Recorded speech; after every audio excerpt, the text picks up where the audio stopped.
Hello and welcome to this instructional video. Now, first I must thank you for purchasing this CV.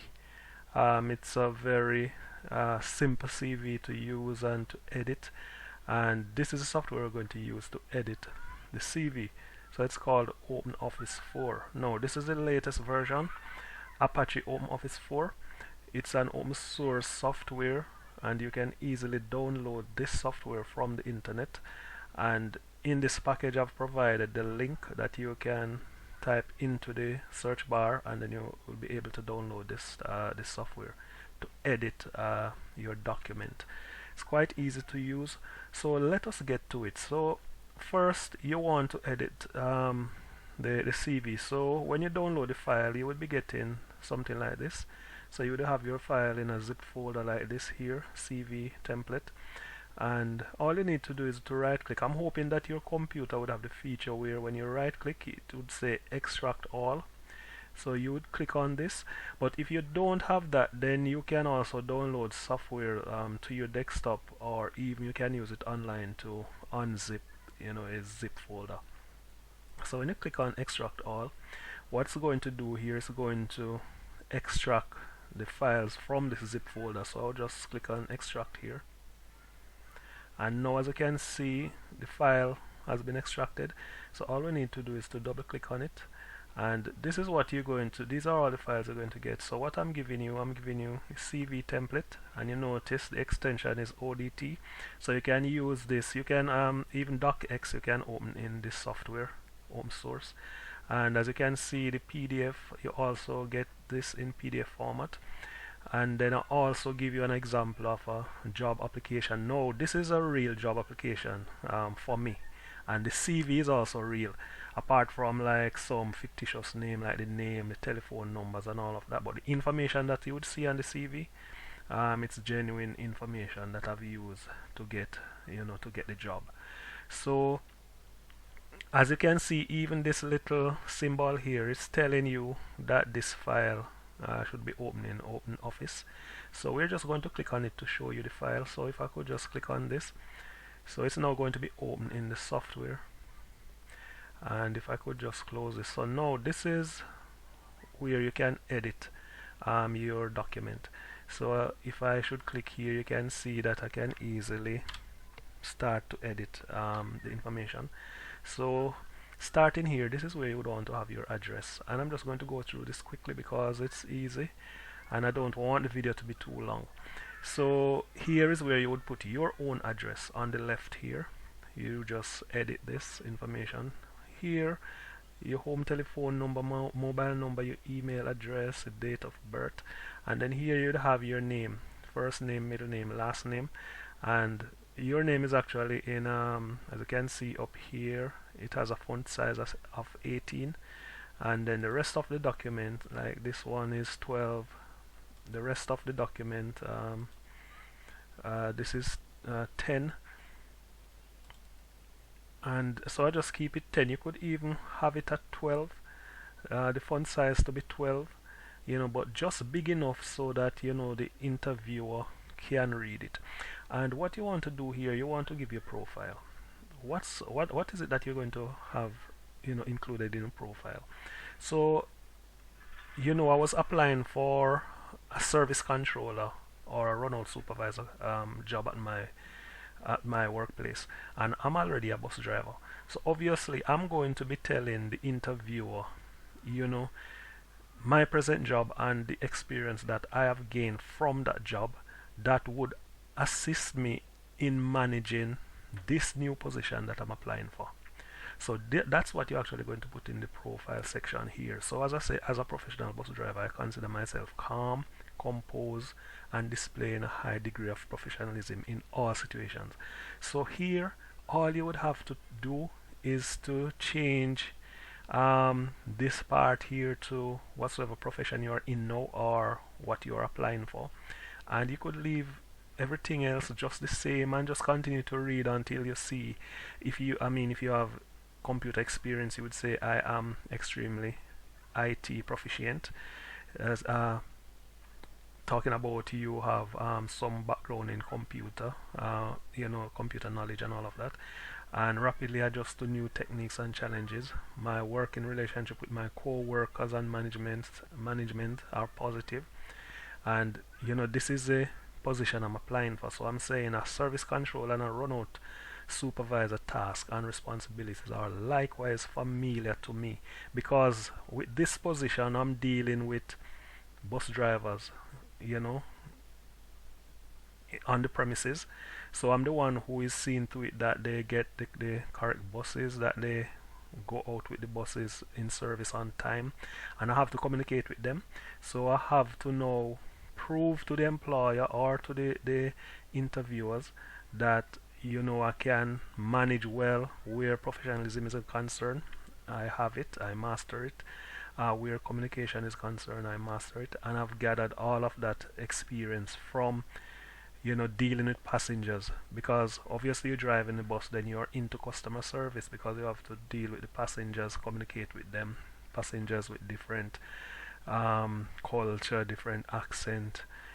Some of them, their first language might not be English, so you have to deal with them on that basis. So you're into customer service, and it would be the same for being a service controller. So that's the information you're going to put here. And then you would have your professional qualifications. So you would have here, like me, I'm having O level mathematics, English, technical drawing. So you would list your subjects here if you have done them, your diploma, your degree, and then you're also going to include the year when you have achieved these. You notice I have the year here for each of them.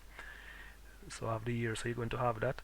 And then next you're going to have your work experience. So you notice this is a simple CV. I see some CVs where people have in the photographs, but to be honest with you, even if you have a CV with those fancy CVs with photographs and all that, if the information on the CV is not compelling to the interviewer, then the CV is just as useless.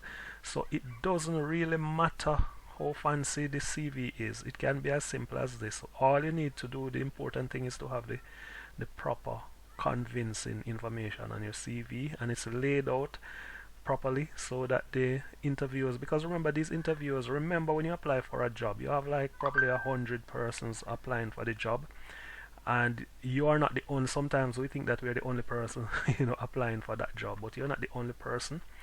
So it means that they're going to shortlist people for the interview. So they're just going to scan through the different CVs. They're not going to be reading through the entire thing because it's a lot.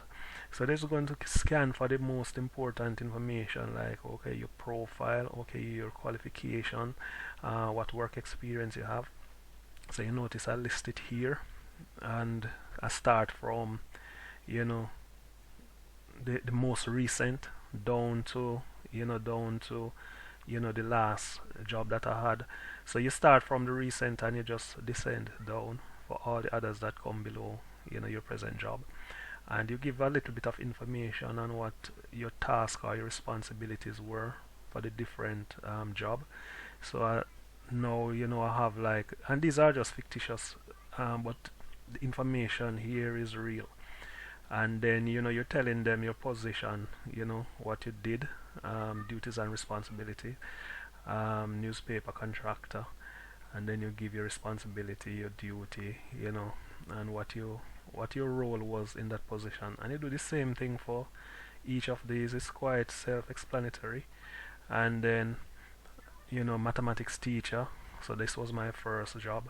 So you notice the first, and then I moved to this one, then to this one, then to my present job. So that's how you would do that part of it. And then you're going to have your education section here, and you notice these are in bold letters, and I just have them underlined here. And then you give your different schools. Remember to put the year. So you just edit and put in your school, edit all of this information, put your information, and the year and so on. You're using the same font. You don't need to change the font. This is new Times New Roman. This is a good font for CV. If you want to change it, it's up to you, but I think this is quite okay. I've been given interviews with this particular template, so The font did not matter to the employer, to the interviewers. Then you have your academic qualifications, and you list them here, and then you would have the year. Like I'm saying, I spent 4 years at uni to achieve this BA in mechanical production engineering. You do the same thing here. So before I went to university, I did this pre-engineering course at a community college, and then again you do this in descending order. So you start from your most recent to everything else underneath would fall underneath your most recent, and then you just go down the same. Remember to put the year. So that's what this is doing. This was when I was at high school, so I did the same thing here.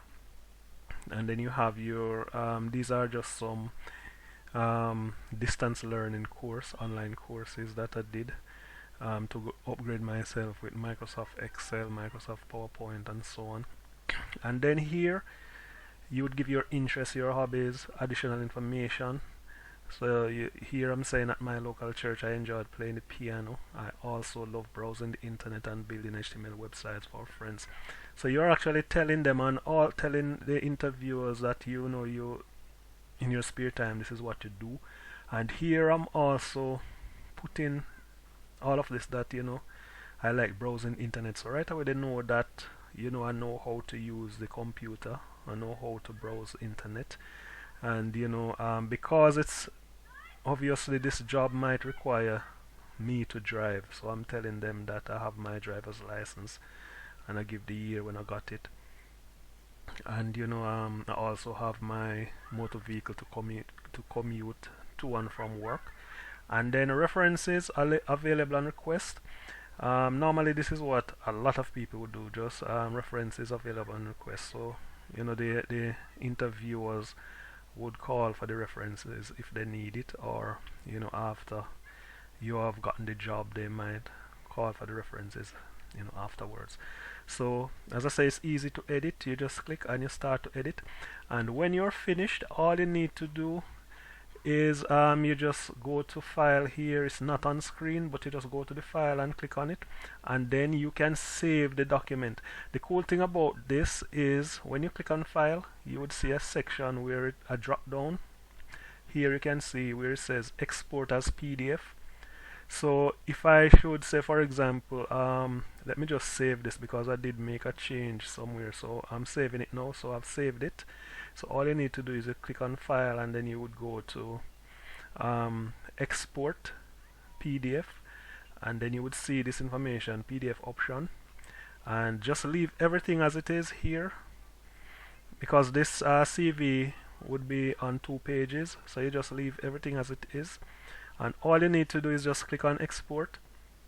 So if we could just export this,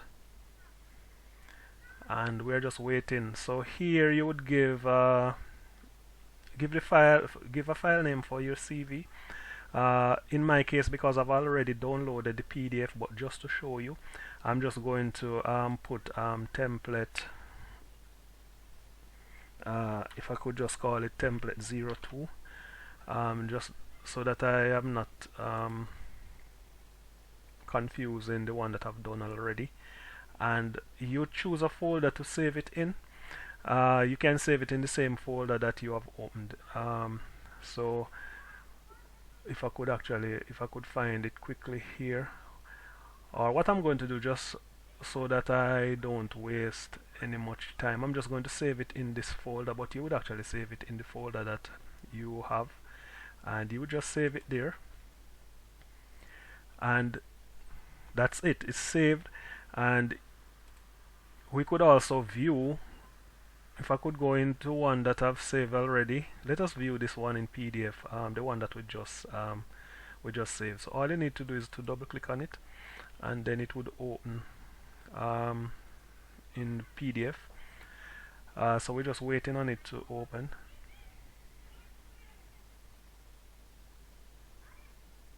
And you can also edit your PDF document, but to be honest with you, I think this way is easier, where you just save the document as PDF, so that you don't have to go and open the document again. So we're just waiting for it to open, it's taking a little time here to do the conversion, so let's just wait. So now that you have it, so we could just increase it a bit so you can see. So this is what you would have, and this is what you would be sending to your employer wherever you're applying for the job. This is what you would actually send them. So as you can see, that's the PDF document here, and you notice it's on 2 pages. So that is how you would edit your CV or this CV, and then you would save it as PDF, and this is a document that you're going to save and send to your employer along with your cover letter. Now with the cover letter is very similar to what I've just showed you with the CV. Is the very same thing you're going to do. If I could just close this here, and here is the cover letter. That's a job application here. It's the very same process, and what I've done this job application based off that CV that I just showed you, so you can understand how to do it. So again, here, this is where you're going to put your address. That's your address, that's your telephone number, and the company you're applying to for the job, you're going to have it here, and then you're going to remember to put the date on which you're preparing your cover letter. And I started out by saying dear sir / madam, because I'm not sure whether or not the person is a male or female, so I would have dear sir, madam, and then here reference RE. Then I'm going to let them know what I'm applying for. So I'm saying I'm applying for a runout supervisor at Fulwell Garage. Now they have a reference for this job vacancy, so I'm going to put the reference there so that they can know that I know exactly what I'm applying for, and they would already have this reference there to say that that's the position, that's a vacant position. And here I'm saying I am writing in response to an advertisement in the Mirror newspaper, so dated the 2nd of January 2022 for a runout supervisor position at Fulwell Bus Garage, Wellington Road, Twickenham. Now this is just an example. Obviously I did not see this vacancy in the newspaper. The vacancy was at my workplace, so I would put what you need to do, you need to put here where you have seen the advertisement for the vacancy. So you need to let them know where you have seen it, because sometimes it's good, they want to know if where they're advertising vacancies, if it's working well for people to locate the vacancies, so that they can always promote their vacancies much better. So you'd want to tell them where you have seen it. So I'm just using an example that I've seen it in the newspaper, and I'm giving the date. And I'm saying my goal in this role is to provide excellent customer service, because it's really a customer service role. So you need to let them know that you have knowledge of good customer service. So I'm saying my goal in this role is to provide excellent customer service, and I thrive in a variety of fast-paced customer service scenarios. And then from my first employment as a mathematics teacher, so obviously if I'm teaching students, then you would look at it also as customer service, because you are attending to your students, you are giving instructions, you are communicating with them, they are communicating with you. So I'm telling them that I have gathered a lot of information, a lot of experience from my first job as a mathematics teacher, because again that's really into customer service. And I'm saying from my first employment as a mathematics teacher to my current one as a bus driver at London Boroughs, again dealing with passengers, that's customer service again. So I'm using all of this experience to use it or implement it in other jobs or other positions. I have established a track record of professionalism and leadership. A lot of people well, I don't have to read this because you can actually see it, but I'm explaining to them how my previous experience with other jobs can help me in this new position. And you just go through this letter, you can edit wherever you see fit, but you are actually telling them from your previous job how the experience or knowledge that you have gained from your previous job will help you with this position, because that's what they're looking for. how is this person going to add value to our organization. So that's what you need to let them know in this cover letter. And then you just continue to read this. I don't have to go through all of this, and you can, as you can see when I click, it means that you can easily edit this information.